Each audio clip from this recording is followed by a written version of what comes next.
What's happening, y'all? We are here for the full recap of the All-American Kayak Series from Lewis and Clark. This is our full recap video. Before we get going too far, please make sure if you've not subscribed yet to the YouTube channel, please do so. Punch our subscribe button there. Likes, follows, anything like that. It's a huge help.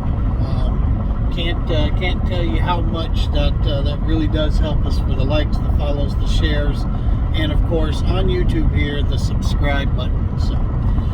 So man, what an event. Finally things come together. Finally things, go the way that we had hoped. Man, we were, when we can be there at the end in contention for a check, and more importantly in contention for the win, man, that's all you can ask for, right? I mean, especially when we go to a place like this. What made this one so much more satisfying was the fact that this place was fishing tough. I mean, these are some solid hooks that all came here, and this place, it was humbling a lot of people, right? And normally I'm those people that get humbled by these new fisheries that I've never been to. But I'll say one of the things that we've been developing, and you've heard me talk about this, is our pre-fishing time. We no longer call it practice. It's pre-fishing. And so it's a system that we've been, trying to develop over the course of many years of experience, but also, more importantly, many years of receiving input and advice from those that have gone before us.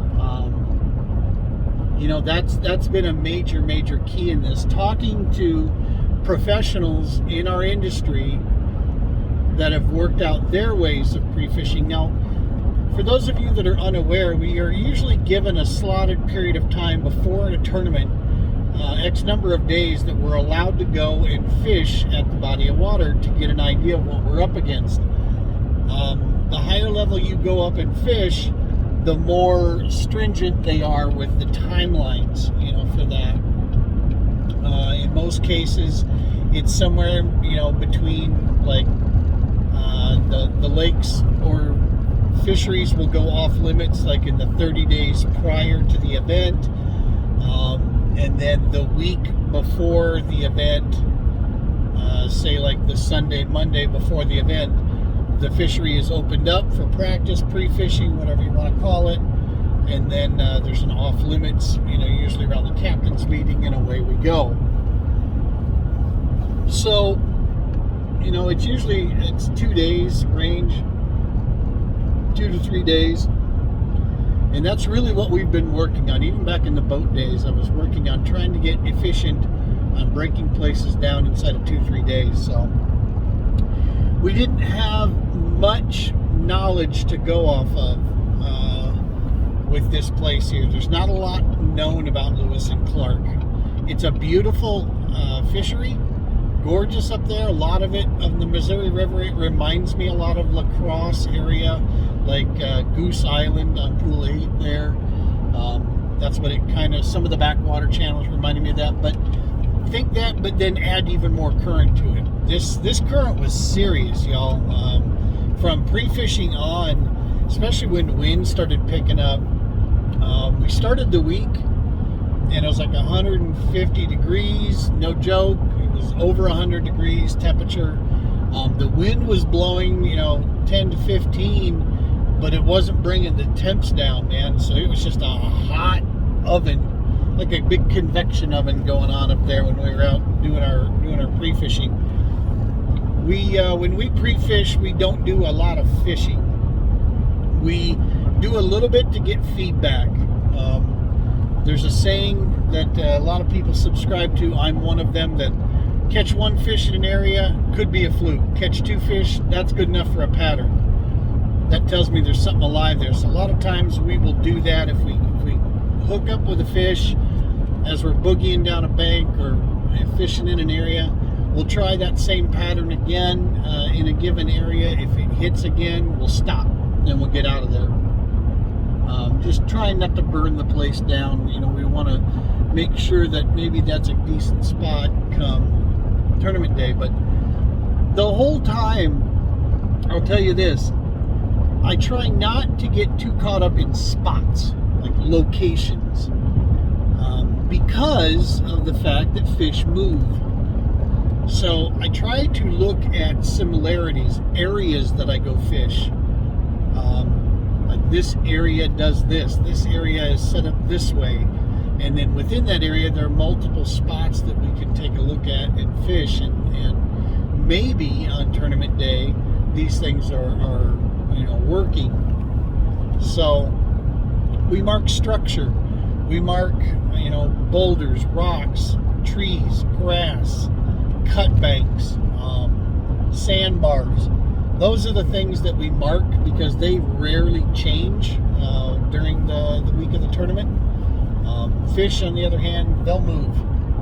So that's pretty much what this tournament was. We set out to go mark this stuff and get in position to handle it. And sure as heck, come tournament day, it was not easy, I'll tell you that. I mean, we drove the struggle bus for most of the day, but the key factor is we kept working. We just kept our head down, we kept working. I started getting out of my head anytime I'd start talking about, okay, so what's going to happen if we come out of here without a limit? What's going to happen? How are we going to deal with this if we don't, do this, do that, if we bomb?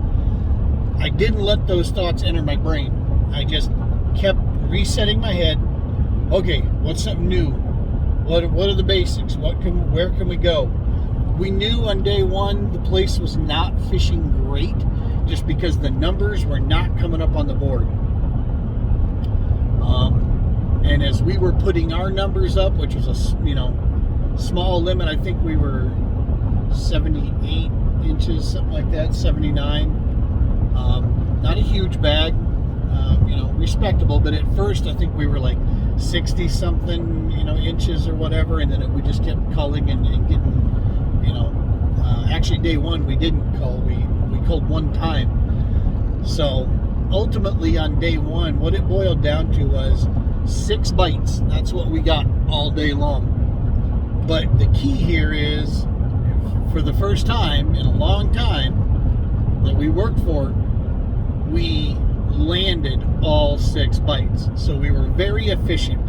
We got 6 bites, we landed 6 fish, and that 6th fish culled out a smaller one, and by the end of the day we were sitting in 5th place. There were only 31 guys for this event. The Nebraska Sticks Kayak Club was going on at the same time, so day one we had a lot more anglers out there that were not just fishing at the All-American, but they were also fishing the Sticks, or some of them were just fishing the Sticks event. And so, yeah, there were quite a few, that were out there. So we ended up 5th place after day one.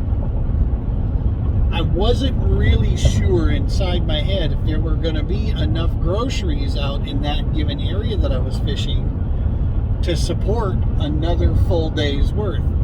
But then something Josh Deal, gave me advice on was, 5 fish, how long does it take? Slow time down. So I used that concept of slowing time down, and I just kind of brought this into scope. What are we talking about here?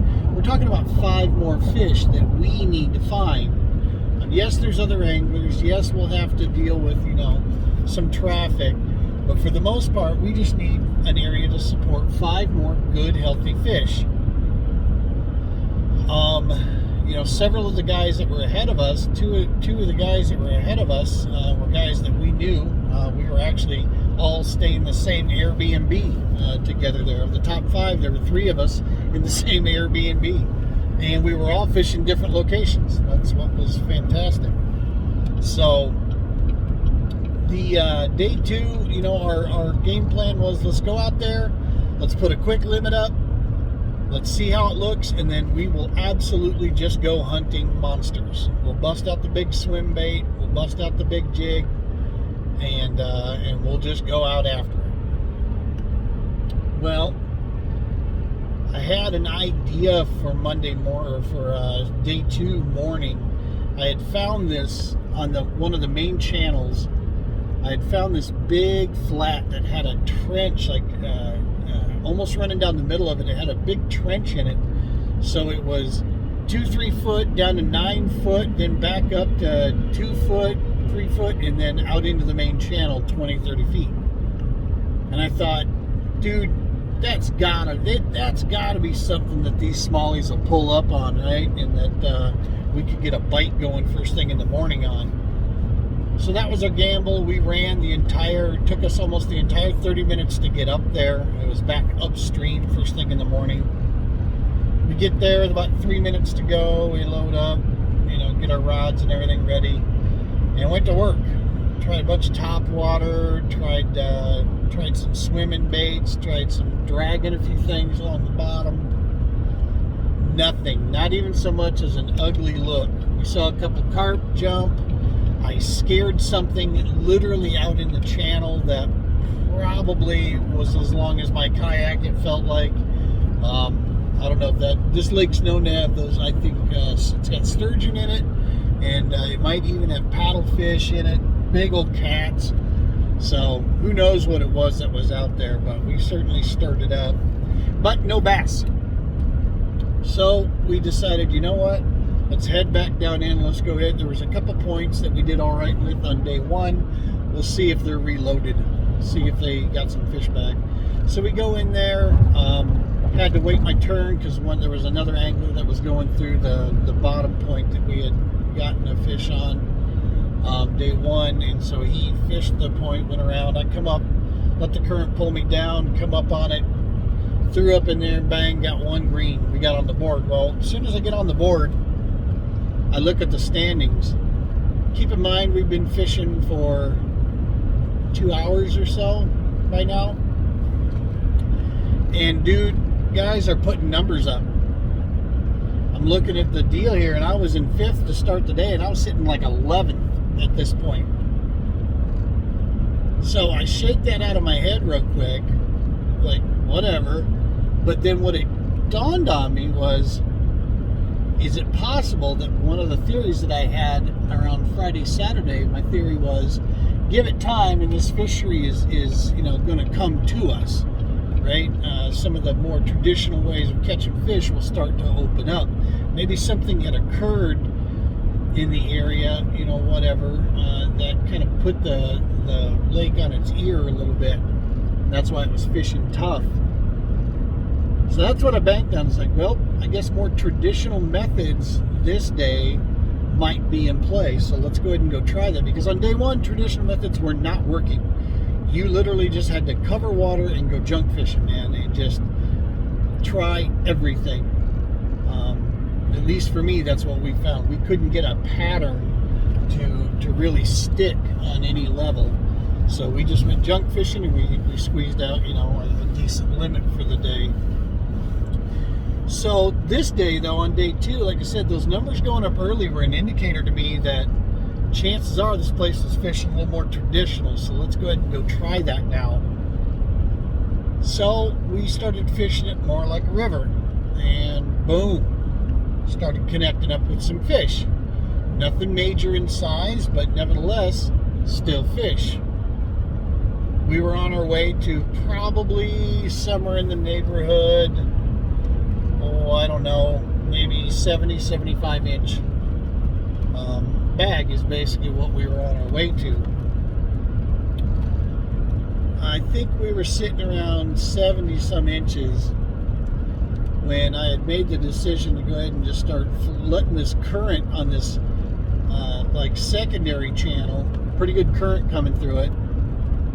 And so I just started floating it, pitching and flipping. I busted out the all-terrain tackle, 1/4 ounce finesse jig, through a little off-brand little green pumpkin craw trailer, if you will. They're mini, these little mini deals. They're smaller little craws. I threw that as a trailer on this little finesse jig, and put it on 17-pound floral, Vicious Fishing Pro Elite floral, and started pitching and flipping that.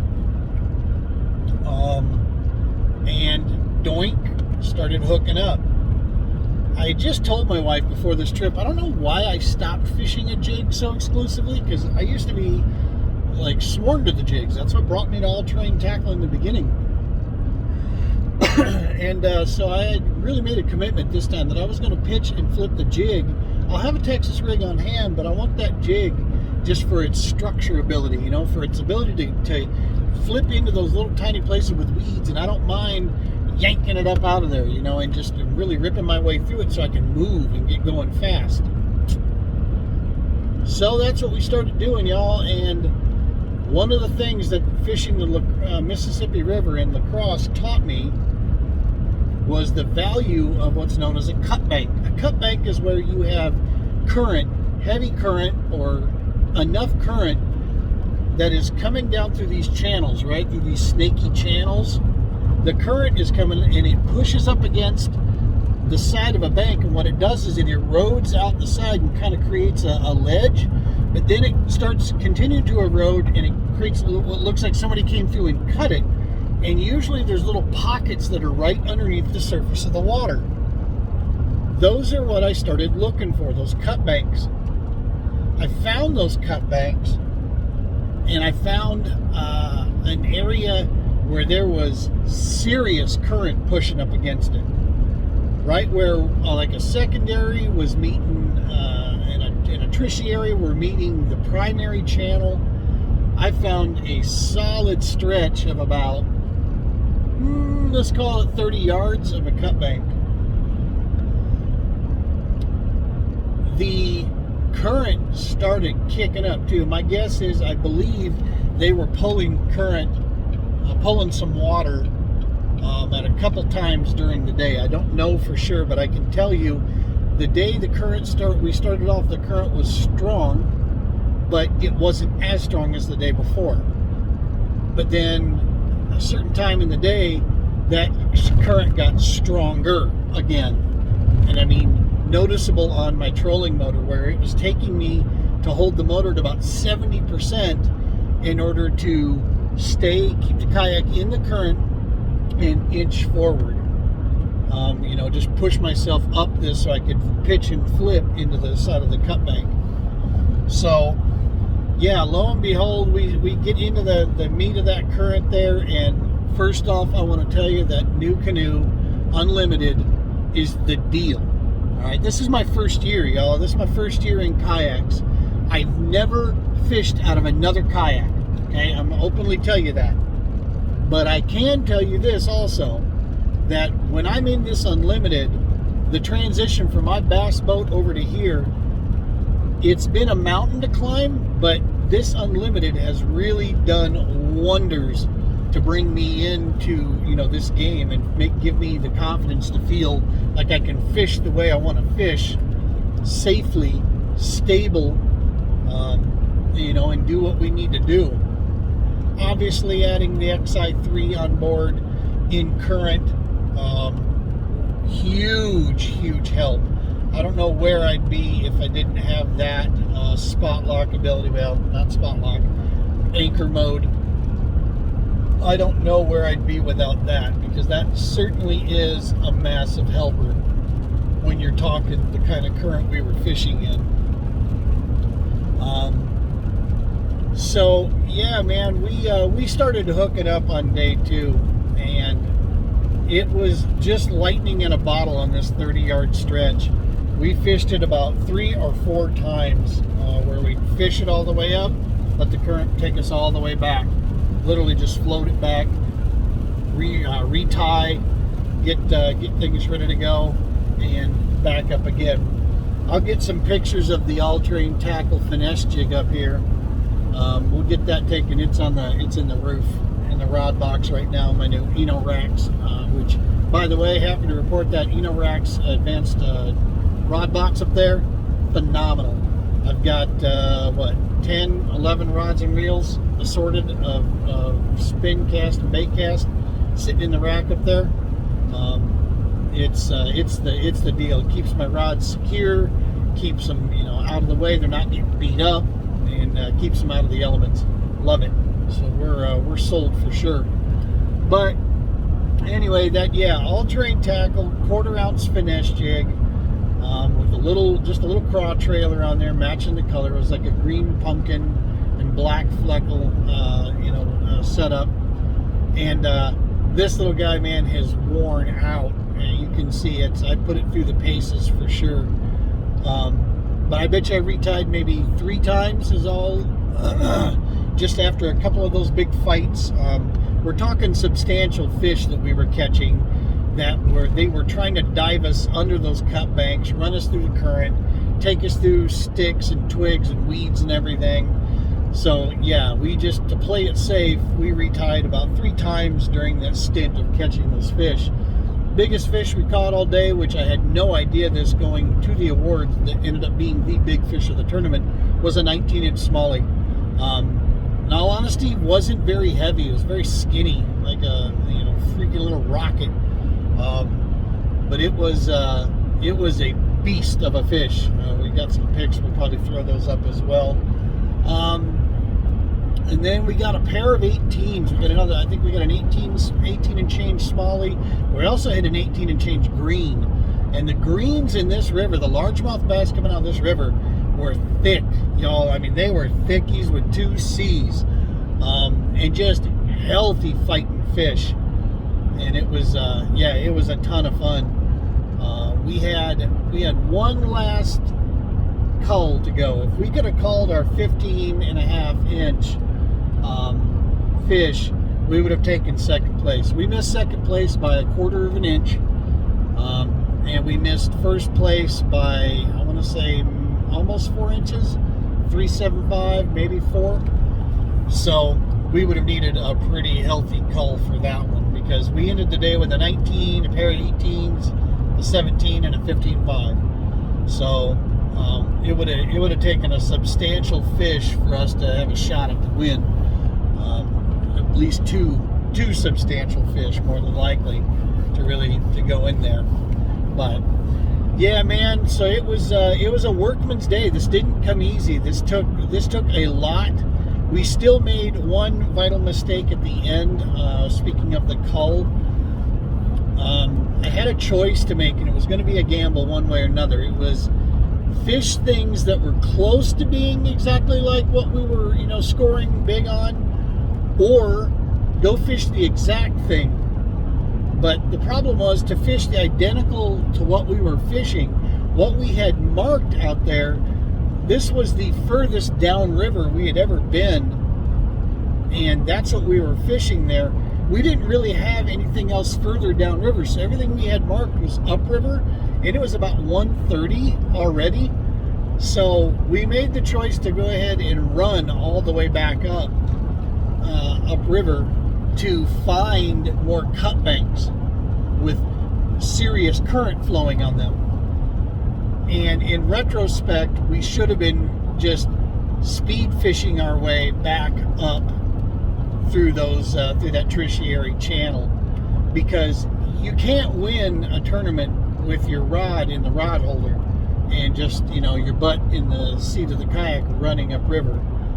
So with the limited time that was left on the clock, we should have just started fishing and hope for the best and give ourselves a fighting chance.